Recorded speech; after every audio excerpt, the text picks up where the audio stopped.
Hi guys, K7JTO John here, and I'm coming to you from beautiful Antelope Island. So I'm out here on a little bit of a bike ride and thought I'd do a review on my new bike. I just picked up a 2017 kind of a closeout deal on a BMC Fourstroke 02 STX, I believe is what it is. When I was looking at this bike, I didn't see very many reviews, so I kind of took a chance on it, but figured it'd be helpful for everyone else for me to do a review of the bike. So here goes. So the 2018 has a little bit more travel. The 2017 has 100 mil of travel in the front and in the rear with a Fox 32 front forks, and then as you can see here with a Fox Float Elite shock in the rear. It also comes equipped with Shimano with a mixture of some Dior and some other componentry on it. I went old school and picked up a 2x10. I could have had the shop switched out to a 2x11 for just about the same price, but I wanted to go with a 2x10. They also changed me over to tubeless, but I took the factory tires on it.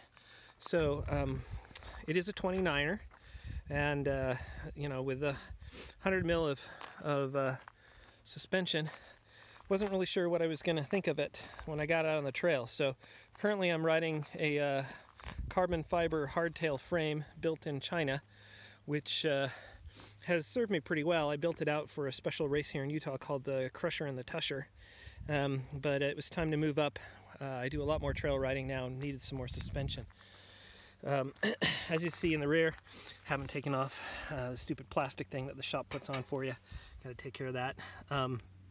But overall, I'm pretty impressed with how it shifts. It's really dirty. The cables have stretched a little bit, so I had a couple of misshifts, but not too bad.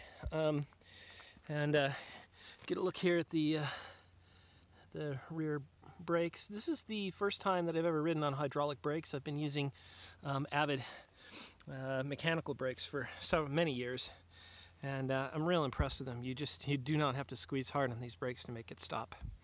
Overall impression on the trail. So first of all, going through little baby heads like this, you can't even feel them. You ride right over them with the 29-inch wheels and the suspension on full suspension. It works just great.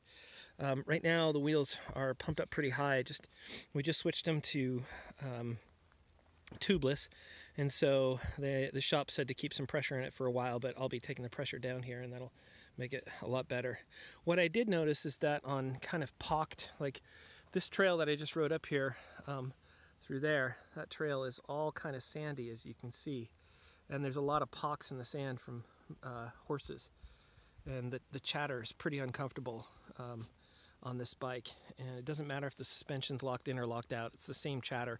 So it is, as a couple of reviews that I've read of other BMC Fourstrokes, there's a lot of chatter, and the suspension, especially the rear suspension, is pretty stiff. But you know, after being on a hardtail, it's a lot better. When I got up into the really technical stuff, like some of the trail that I was riding on is technical like this, with sort of trails through here. But there were some drops and a lot of rocks to climb over. Boy, it just rolled right through there. I'm so impressed with this. I used to have a 2005 Haro fully suspended bike, and you know, of course, that's a decade old, and the suspension is just the technology has come light years. You know, it's not something I'm going to be taking off 4-foot drops, but I do feel like I'll be okay with it on slick rock and some of the southern Utah trails.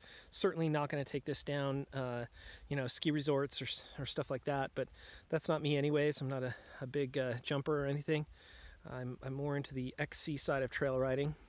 So I'm so far very happy with it. The steering is just amazing. I've heard so many things about the 29er steering being twitchy and off and stuff like that, and I was all ready to get the 27.5, but I decided to bite the bullet and go with the 29er, and totally convinced this bike is set up just right.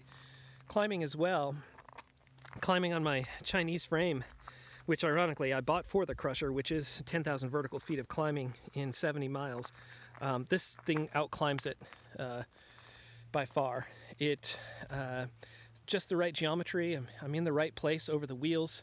On my old bike, I was constantly popping the front tire up. On this one, not at all.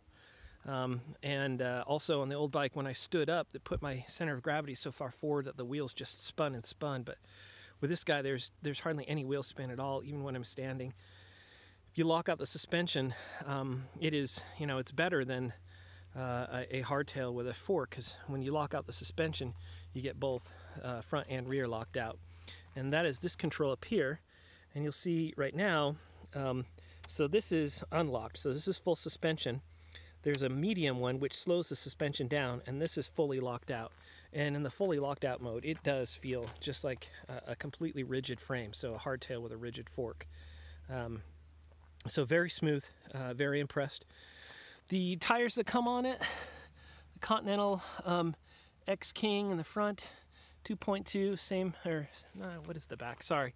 The Race King on the back, they're not bad. I mean, they're pretty light when it comes to knobs. They've been fine in this kind of gravelly and sandy trail. There was some dive. Talking to the guys at the shop, they said the first thing that people change out on this is the front tire. Just going into rocky corners or muddy corners, it sort of dove out a little bit. It wasn't that big of a deal for me. You can tell I've been through a lot of mud today, and everything seems to be working just fine still. Has shifted fine coming back, and overall it's been a good ride. One thing about this, I don't know what the actual height is of the bottom bracket. It's a little bit lower than most bikes. It definitely leans on the XC side of bikes. I did have some pedal strikes, so it is a little bit lower there. Has a lower center of gravity, which means it'll take the corners better, right? That's what I keep telling myself. But overall, this is just, light years ahead of the bike that I've been riding on trails, and I'm looking forward to putting an awful lot of miles on this bike. So again, this is a review of the BMC Fourstroke 02, and I believe this is the STX model of that bike. I'll give you a shot here of the two pivot, 2-point and a pivot on the suspension. And it all seems to be built pretty well, and no creaking. My Haro from day one creaked, and I could never find what that was coming from. So, yeah, overall very happy with it. And give you a shot. This is where I've been spending my afternoon here on Antelope Island, just riding around. There was a 50-mile foot race on the island today, so I followed much of that course. Went out this direction. Up along this ridge, well, let's see, out that trail, along that ridge there, and then back over and did some riding on the other side. A little bit of technical, a little bit of sand, and again, the bike just stood up to it very well. I'm really pleased. I wouldn't recommend this bike if you were considering something like a stump jumper or a trance, but if you were more on the stance side or on the camber side, which were the two bikes that I was really looking at because I wanted more of an XC bike and something a little lighter, then I'd really recommend this. You can get a lot more bike for your money with the BMCs. They're just not as popular here in the States, but they do make a good bike so far. So I'll update with reviews as time goes by, especially when I'm down in Moab. But for now, hope this has helped other people who've been looking at this bike and at this model. And remember, for 2018, the front fork has 120 mil of travel, so you're going to get a little bit more travel out of it. I just figured I'd save the money. So that's it.